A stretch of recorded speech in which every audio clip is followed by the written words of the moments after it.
हाँ, હું સંદીપ વાઢેર. અમે actually ministry of housing and urban affairs Delhi દ્વારા અમને એઝ એ ઇરમા તરીકે એપોઇન્ટ કરેલા છે. અને અમે સેન્ટ્રલ ગવર્મેન્ટ વતી જે ફંડ છે અમૃત 2.0નું એના જે પ્રોજેક્ટ થઈ રહ્યા છે નડિયાદ નગરપાલિકામાં કોર્પોરેશનમાં એના ઇન્સ્પેક્શન માટે આવ્યા છીએ આજે. અને અહીંયા ટોટલ 7 પ્રોજેક્ટ કોર્પોરેશન કરી રહ્યું છે અને 4 પ્રોજેક્ટ જીયુડીસી દ્વારા કરવામાં આવે છે વોટર સપ્લાય રિલેટેડ.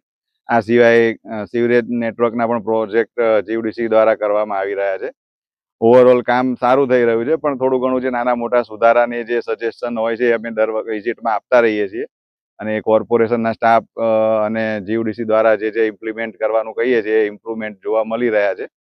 અને આનાથી નગરપાલિકામાં જે અત્યારે બોરવેલ ઉપર ડિપેન્ડન્સી છે એ ઓછી કરીને સરફેસ વોટરમાં ટ્રાન્સફર થવા માટેનો મેઇન એઇમ છે ગવર્મેન્ટનો. એ સક્સેસ થવાના ચાન્સ પૂરા છે. થોડા 2-3 જગ્યાએ થોડી હજી તકલીફો પડી રહી છે. કેનાલમાં 2 મહિના પૂરતું પાણી નથી મળતું, એના લીધે થોડું સપ્લાયમાં ઇસ્યુ થઈ રહ્યા છે. તો એટલા ટાઈમ પૂરતું બોર ઉપર ડિપેન્ડન્સી રહે છે. બાકી ધીમે ધીમે આ આવતા 6 મહિનામાં ઓવરઓલ સરફેસ વોટર પર ટ્રાન્સફર થવાનું પૂરેપૂરી તૈયારી કરવામાં આવી રહી છે.